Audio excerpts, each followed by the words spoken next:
Muli po, isang mapagpalang umaga, isang mapagpalang tanghali at isang mapagpalang gabi po sa ating lahat, nating mga kaguro. At tayo po ay magpapatuloy sa ating pag-aaral tungkol sa tunay na 10 utos. At balikan natin ang kahalagahan ng nakasulat sa Deuteronomy chapter 4 verse 2. Basahin po ulit natin ito sapagkat napakahalaga na hindi natin baguhin anumang kasulatan na isinulat mismo ng dakilang mahilikha. Basahin ang Deuteronomy chapter 4 verse 2. Ibasa po. Huwag ninyo itong daragdagan ni babawasan. Sundin ninyo ang mga utos na binigay ko sa inyo mula kay Yahweh. Okay? Sundin ang mga utos niya, no? Ng dakilang mahilikha, no? Sabi kasi si Moses nagsasalita, inutos ko mula kay Yahweh na inyong dakilang mahilikha. And napakahalaga na makita natin na hindi talaga dapat baguhin. Bakit? Siya mismo ang sumulat ng utos na to. Sabi ko nga po na nakakaraan, ang tao ay nilikha ng dakilang mahilikha sa pamagitan mismo ng kanyang kamay. Pangalawa, ang utos ay kanyang isinulat sa pamagitan mismo ng kanyang mga kamay. Ang nakasulat ito sa Deuteronomy chapter 9 verse 10. Pakibasa po ang Deuteronomy chapter 9 verse 10. Chapter 9 verse 10. Balikan lang po natin itong mga verses natin na to. Ibinigay niya sa akin ang 2 tapyas ng batong sinulatan niya ng lahat ng kanyang sinabi Sinulatan niya. sa inyo. Okay? Mula sa naglalagablab na apoy nang kayo'y nagkakatipon sa may paanan ng bundok. Yung 10 utos mismo, ang sumulat nito, dakilang mahilikha. Hindi natin pwedeng baguhin yan. Siya mismo sumulat yan eh. Mali yung sinasabing 10 utos ni Moses. Hindi po 10 utos ni Moses yun. 10 utos ng dakilang mahilikha. Siya mismo ang sumulat. Kaya yung nakalagay sa Deuteronomy chapter 4 verse 2, wag nating baguhin, wag nating dagdagan, wag nating palitan kasi sulat mismo ito ng dakilang mahilikha. Ngayon, balikan natin yung 10 utos na ginawa ng mga sumulat ng 10 utos mula sa nabasa natin sa internet. Basahin ko po lahat, yung 10 utos nila. Ibigin mo, ready natin yung chapter 20. Ito muna yung basahin ko muna yung mga maling 10 utos. Number 1, ibigin mo ang Diyos ng lalo at higit sa lahat. Number 2, igalang mo ang pangalan ng Diyos. Number 3, manggiling ka kung linggo at mga araw na mga dapat ipangilin. Yung pangatlo nila, may inalis sila dyan. Number 4, igalang mo ang iyong ama at ina. Ay pang 5 utos, huwag kang papatay. Ika-6 na utos, huwag kang gagawa ng anumang mahahalay. Ika-7 utos, huwag kang magnanakaw. Ika-8 utos, magsabi ka lagi ng katotohanan. Pang-9 na utos, iwaksi mo ang mahalay na pag-iisip at nasa. Ika-10 utos, huwag mong pagnasaan ang hindi mo pag-aari. Yun po ang maling 10 utos. Ano po yung tamang 10 utos? Diniscuss natin nung mga nakakaraang video po natin yung una hanggang 4 na utos na kung saan ito ay may kaugnayan sa dakilang mahilikha. Una, yung Deuteronomy chapter 20 verse 3, ito yung unang utos. Pakibasa po. Exodus chapter 20 verse 3. Exodus chapter 20 verse 3. Verse 3. Ito po ang tamang 10 utos. Huwag kang sasamba sa ibang Diyos maliban sa akin. Okay, huwag sasamba sa iba maliban sa dakilang mahilikha. Sabi ko nakaraan, huwag sasamba kay Diyos maliban sa alyon Yahweh lamang. Number 2. Huwag verse kang 4. gagawa ng imahe ng anumang nilalang na nasa langit, nasa lupa o nasa tubig upang iyong sambahin. Okay, maliwanag po ito. Ito ikaw lang utos. Sa binasa natin kanina, wala ito sa kanila. Pangatlong utos. Huwag mo silang yuyukuran ni sasambahin sapagkat ako si Yahweh na iyong dakilang mahilikha ay mapanibughuing Diyos. Sa verse 7? Ang verse 7 na? Ito na yung bago. Huwag mong gagamitin sa walang kabuluhan ng pangalan ni Yahweh na iyong dakilang mahilikha. Tiyak na parurusahan ko ang sino mang gumamit ito ng walang kabuluhan. Okay, ito yung pangatlong utos. Huwag mong gagamitin sa walang kabuluhan ang pangalan ni Yahweh. Ito yung ika-4 na utos. Pakibasa. Exodus chapter 20 verse 8 hanggang 11. 8 to 11. Lagi mong tandaan at ilaan para sa akin ang araw ng pamamahinga 6 na araw ka magtatrabaho at tapusin mo ang dapat gawin. Subalit, ang 7 araw ay para kay Yahweh na iyong dakilang may likha. Ito ay araw ng pamamahinga. Sa araw na ito ay huwag magtrabaho ang sino man sa inyo. Kayo, ang inyong mga anak, mga aliping lalaki o babae, ang inyong mga alagang hayop, ni ang mga dayuhang nakikipamayan sa inyo. Okay, so maliwanag po, diniscuss po natin yan ng mga nakakaraang video po natin. Ang ika-4 na utos ay ang tungkol sa araw ng pamamahinga o araw ng Shabbat. Ito po ay ika-7 araw at ang ika-7 araw ay araw ng Sabado, hindi po linggo. At bakit naging linggo? Pinakita po natin yung dahilan kung bakit naging linggo ang dating Sabado na talagang araw ng Shabbat. At pang-5 utos, ito po yung tamang pang-5 utos kasi ang pang-5 utos dito, huwag kang papatay. Ang tama po, Exodus chapter 20 verse 12. Igalan mo ang iyong ama at ina, sa gayoy mabubuhay ka ng matagal sa lupaing ibinibigay sa inyo ni Yahweh ng iyong dakilang may likha. Okay, ito po yung pang-5 utos, kaya paalala o ito ay payo po sa lahat at inuutos po sa ating lahat. Sapagkat ako'y naging anak, siyempre dapat kong mahalin ang aking mamagulang. Bagamat ako'y wala na magulang. Pero ang aking nanay minahal ko. Dumating din naman yung panahon na nagkaroon ako ng problema sa tatay ko. Pero dumating din, minahal ko sila. No? Nagkaroon ng, alam mo yun, yung mayroong hindi magandang relasyon minsan sa mamagulang. Pero pag naintindihan natin ang ika-5 utos, mahalin natin ang ating mamagulang anuman ang tingin natin sa kanila. Minsan kasi may mga tingin tayo sa tatay natin, sa nanay natin na hindi maganda. Kalimutan na po natin yan. Alisin po ninyo ang hindi magandang pagtingin sa inyong mga magulang bagkos sila po ay inyong mahalin. Kung mamahalin mo ang nanay at tatay mo, ikaw ay pagpapalain ng dakilang may likha, pahabain ang iyong buhay. So yan po yung ika-5 utos. Ika-6 na utos, matatagpuan po natin sa Exodus chapter 20 verse 13. Huwag kang papatay. Okay. Yun po yung ika-6 na utos. Sa ika-6 na utos na mali ay huwag kang gagawa ng anumang mahalay. Yun po yung maling 10 utos. Samantalang ang tama ay makikita natin yun nga, binasa natin sa Exodus chapter 20 verse 13 na huwag kang papatay. Linawin po natin ito, no? Yung salitang huwag kang papatay kasi may mga relihiyon ngayon na hindi sila pumapasok sa pagsusundalo kasi bawal daw pumatay. Kasi nga, nabasa nga naman sa 10 utos na huwag kang papatay. Tama naman yun, pero linawin natin. Mismo ang dakilang may likha nagsabi, sumulat nito, huwag kang papatay, pero may utos ang dakilang may likha ng pagpatay. Basahin natin ang 1 Samuel chapter 15 verse 1. 1 Samuel chapter 15 verse 1 hanggang 3. 1 to 3. Sinabi ni Samuel kay Saul, isinugo ako ni Yahweh upang hirangin ka bilang hari ng Israel. Kaya't pakinggan mo ang mensahe ni Yahweh. Pinapasabi ni Yahweh na makapangyarihan sa lahat, paparusahan ko ang Amalek tulad ng ginawa niya sa Israel. Nang ito'y inilalabas ko sa Ehipto. Lusubin mo ang Amalek at lipulin silang lahat. Wasakin mo ang lahat nilang ari-arian at huwag magtitira kahit isa. Patayin mo silang lahat, babae at lalaki, mula sa pinakamatanda hanggang sa sanggol. Patayin mo rin ang kanilang mga bata, baka, tupa, kamelyo at asno. Okay. So, pansinin niyo po utos po ng dakilang may likha kay Prophet Samuel na sabihin kay Saul, patayin ang lahat ng mga tiga-Amalek at mula sa pinakasanggol hanggang sa pinakamatanda, babae o lalaki. Pati hayop papatayin. Kaya sabihin, ba't nagkaganon? Utos po yun. Para sa kanino? Sa mga kaaway ng dakilang may likha. So lahat ng kaaway niya, kapag sinabi ng dakilang may likha patayin, papatayin. Pero yung sinabing huwag kang papatay, mula doon sa iyong nasasakupan, kung saan ka naroon, yun nga yung salitang murder, no? Ipinagbabawal yun. Tingnan niyo po, ang karanasan ni King David, nung siya po ay hindi pa nagiging hari. Mababasa natin sa 1 Samuel chapter 17, verse 50 hanggang 58, kung saan yung labanan ni Goliath, no? Tsaka si David.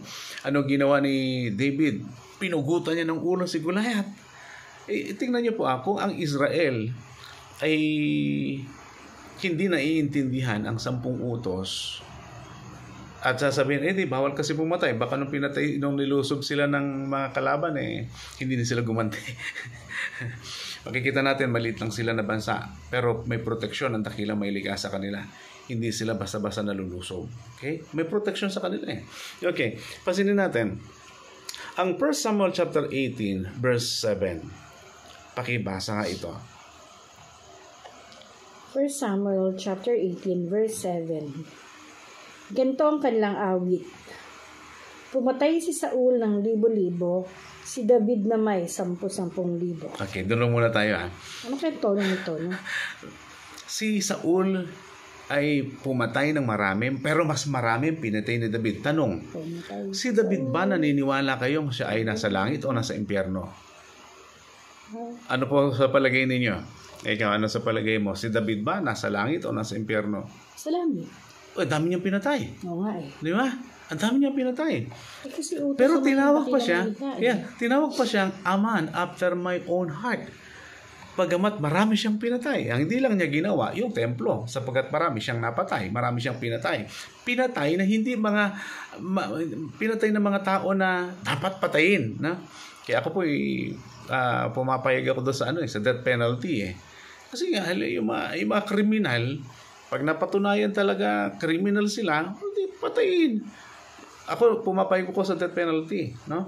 Yung mga dapat patayin, hindi yung mga walang malay, ito yung mga inosente, hindi po ganoon. Okay, tingnan niyo po. Basahin natin ang Isaiah chapter 54 verse 16. Pakibasa po ito. Isaiah chapter 54 verse 16. Isaiah chapter 54 verse 16. Wait lang. Isaiah 54 verse 16. 54 verse 16. Ako ang lumikha ng mga panday na nagpapaapoy sa baga. Pakinggan niyo mabuti gumagawa ng mga sandata. Kaya siya ang nag-create ng panday para gumawa ng sandata. Then next. Ako rin ang lumikha sa mga mandirigma na gumagamit sa mga sandata upang pumatay. Okay. Parang sa panahon natin ngayon, ang creator ay nagbigay ng wisdom sa mga tao na maggawa ng baril. Okay? Hindi naman lahat marunong gumawa ng baril So, binigyan ng wisdom para gumawa ng baril. At meron namang gumagamit ng baril. Kaya yung mga sundalo, yung mga pulis, sila may rights na gumamit ng baril. So, kung sila ay nakapatay ng mga sama, tungkulin nila yun. Sasabihin, kaya ngayon sabi ng mga ibang reliyon na, hindi sila pwede magsundalo kasi hindi sila pwedeng pumatay. Hindi mo naman papatayin yung masama, yung mabuti Ang papatayin mo yung masama. Limawa, nasa bahay mo, natutulog ka, biglang nagising ka at pinasok yung bahay ninyo. Papabayaan mo na lang yung anak mo na nire-rape o papabayaan mo na lang yung asawa mo na pinapatay sa harapan mo na wala kang gagawin o papatayin ka na lang at sasabihin mo kasi masamang pumatay. Baka sabihin naman ng mga nakikinig sa atin, ng mga kaguro natin, kaguro, yung sinasabi mo Old Testament wala naman yan sa New Testament. Kung wala sa New Testament, pakitanayan ko sa inyo. Maging ang Messiah ay nagsabi na bumili ng tabak, bumili ng itak. Para saan? Basahin natin ang Lucas chapter 22 verse 36. Luke chapter 22 verse 36. Lucas chapter 22 verse 36. Verse 36. Sinabi niya, subalit ngayon, kung kayo'y may bag o lalagyan ng pera, dalhin na ninyo. Ang sino mang walang tabak, pagbili ang kanyang balabal at bumili ng isang tabak. Para saan? Bakit pinabibili ng Messiah ang kanyang mga disciple ng tabak? Ano yun? Panggat para magbiyak ng panggatong? Hindi. Pang-protection nila yun. Pag sinabing pang-protection, kapag may lumapas sa kanila at gagamitin yung tabak, makakapatay sila. Iba ang nakapatay sa pumapatay. ng mga walang kalaban-laban o pumapatay ng inosente. Yun ang pinagbabawal ng dakilang may likha. Napatayin yung inosente, yung mga tao na hindi naman niya inuutos. Kasi yung inutos niyang patayin, mga ano yan mga masama lahat yun Okay? Kaya darating ang panahon, pag tinignan natin ang Isaiah chapter 66, talagang darating panahon, maraming uubusin, maraming papatayin dakilang may likha. Sino yun? Yung kanyang mga kinamumuhian. Okay, sige, basahin muna natin sandali yung Isaiah chapter 66. Yung mga kinamumuhian niya. Kasi may karugtong doon sa Lucas 22 verse 38. 36 ang pinabasa ko. Pero Sige, 38. Pakibasa mo 38. Sinabi ng mga alagad sa Misaya, ito po ang 2 tabak. Sapat na yan, tugon niya. May tamo pinabili niya ng tabak, yung walang tabak, sabi niya, yung balabal niya, benta mo para makabili ka ng tabak. Tapos meron kami 2 tabak, sige, pwede na yun. Pwede nang panglaban yan. Ang tabak na pinabili niya, pang protection nila. Siyempre, pag sinabing pang protection, maaaring makapatay sila. Kaya nga, maging ang Misaya, hindi siya against sa nakakapatay ng masama. Kaya nga, yung malinawin natin yung 10 utos na huwag kang papatay, huwag mong papatayin yung mga tao na walang malay, yung mga tao na inosente, kahit naman masama, halimbawa, masama. Tapos alam mong masama siya, tapos pinatay mo na, makukulong ka. Pero yung alam mong masama, tapos ginawa ka na maganda, yung ipinagtanggol mo lang sarili mo, napatay mo, hindi murder ang tawag doon. Siyempre, makakasuhan ka pa rin ng homicide. Pero sa harapan ng dakilang may likha, alam mo, ang puso mo na, hindi mo naman yun ginawa sinadya, ay hindi pagpatay yun, hindi murder yun. No? Sa kasalukuyan, ang tawag lang doon ay homicide. Magaan ang kaso nun. Pero sa harapan ng dakilang may likha, kapag inutos niya lahat ng masama ubusin, lalong hindi masama. Okay? Sana po ay naging maliwanag po sa inyo ang kahalagahan ng totoong 10 utos na kasulat sa Deuteronomy. Alright, puntahan po natin itong medyo din po itong pang-7 utos. Chapter 20 verse 14. Exodus chapter 20 verse 14. Lagi ako napupunta sa Deuteronomy. Ito po yung pang-7 utos. Exodus chapter 20 verse 14. Huwag kang mangangalunya. Okay. Yung pang-7 natin, huwag kang mangangalunya. Samantalang sa kanilang pang-utos, sa pang-7 utos nila is huwag kang magnanakaw. Maliwanag po ito sa Exodus chapter 20 verse 14, huwag kang mangangalunya. Linawin din po natin ito. Kasi kanina, ninilaw natin yung tungkol sa pagpatay. Si David po ay napakaraming napatay. Pero meron siyang pinapatay. Hindi siya pumatay Meron siyang pinapatay, nakasuhan siya ng pagpatay. Doon sa libo-libong pinatay niya, walang kaso, hindi nagalit ng dakilang may likha sa kanya. Pero meron siyang pinapatay na nagalit ang dakilang may likha sa kanya. Sino yon? Si Urias. Sapagkat ang kanyang sundalong si Urias ay tapat na lingkod ng bayan, tapat na naglilingkod sa dakilang may likha. Tapat sa kanya, pinapatay niya para lang makuha niya ang asawa nito. Nagalit ang dakilang may likha sa kanya. Imagine mo, thousands ang pinapatay niya, hindi nagalit ang dakilang may likha. Pero yung isa na pinapatay niya, dahil itong pinapatay niya, mapait na tao, tamang tao na naglilingkod sa dakilang may likha, nakasuhan siya ng murder. Pangalawa, nakaso ni David, pangangalo niya. Bago nakasuhan si David ng pangangalo niya, meron siyang 17 asawa. Meron siyang 10 asawang katulong at meron siyang 7 mga asawa talaga niya. Then, nung nakita niya si Bathsheba na naliligo, nagandaan siya, pinakuha niya, sinipingan niya. At nung nalaman niyang asawa ni Urias, yun nga, pinapatay niya si Urias.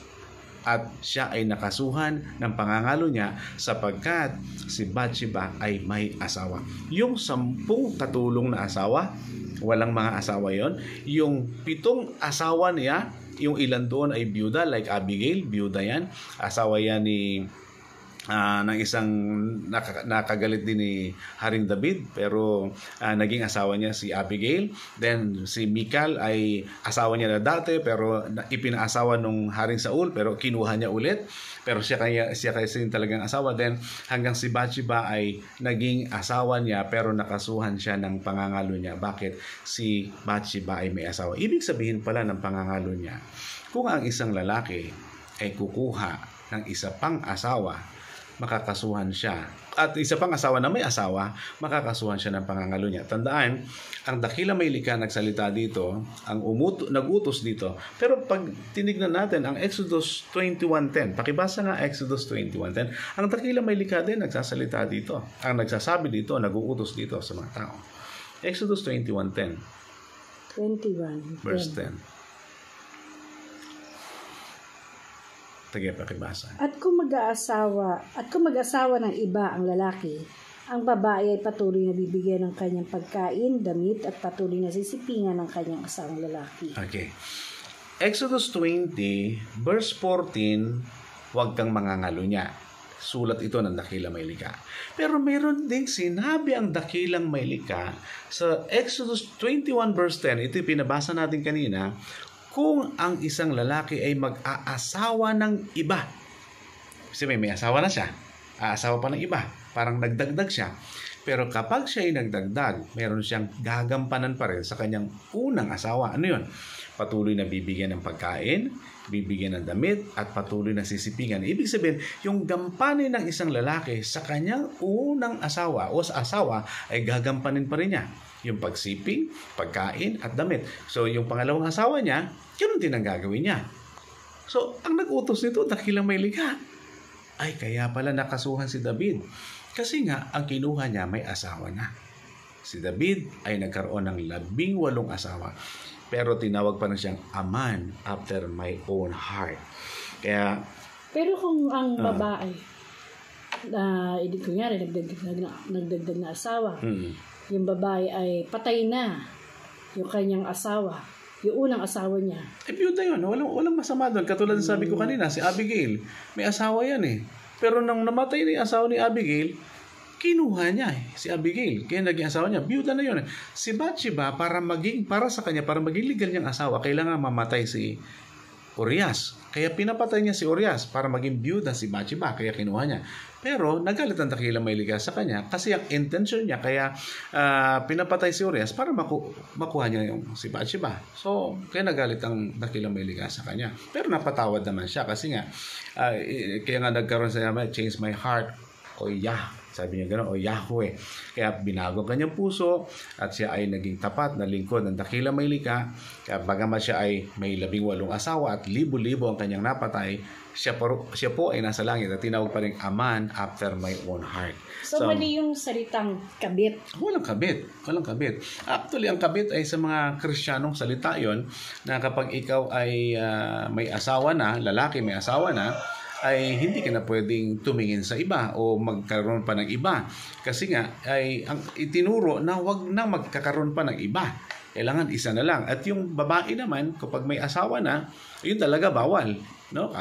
Basta pa asawa na, kumapit ka pa sa lalaki, talagang pangangalo niya na yun. Kasi may asawa ka na kumapit ka pa. Dapat walang asawa yung babae. Yung ba yung tinatawag namin? Pakikiapid. Hindi, yung sa English yun? Yung kasi pag ang lalaki ang tawag dito, ang lalaki is polyandry, no? Ang babae naman ay polyandry, ang babae. Polygamous ang lalaki, polyandry naman ang babae. Yan, polyandrous, no? Ang babaeng maraming asawa is polyandrous. Hindi maging ang Misaya ay nagalit sa isang babaeng polyandrous. Sino 'yon? Yung nakakusap niya sa balon. Sinabihan niya, yung asawa mo hindi, pero meron ka pa ibang mga asawa. Polyandrous yun. So, hindi pinapahintulot ng dakilang may likha ang isang babae na maraming asawa. Pero sa lalaki, may pahintulot. Okay? Pero dapat may usapan din sa sa babae para hindi nagiging problema. Okay. Katulad sinabi ko kanina, si David ay maraming asawa. At iba pang marami pa mga propeta. Si Moses, 2 asawa niyan. 2 asawa niyan. Kaya lang nagalit ang mga kapatid niya sa kanya kasi nga isang asawang kinuha niya, hindi nila kalahi, galing sa iba. Kaya nagalit ang kanya mga kapatid. Alright, punta tayo sa pang-7 utos. Ang pang-7 utos, pang-8 utos, Exodus chapter 20 verse 15. Huwag kang magnanakaw. Okay. So, dito po sa kanilang ginawa, sa pang-8 utos nila, huwag kang magsabi ka lagi ng katotohanan. Samantalang ang totoong 10 utos, Exodus chapter 20 verse 15, huwag kang magnanakaw.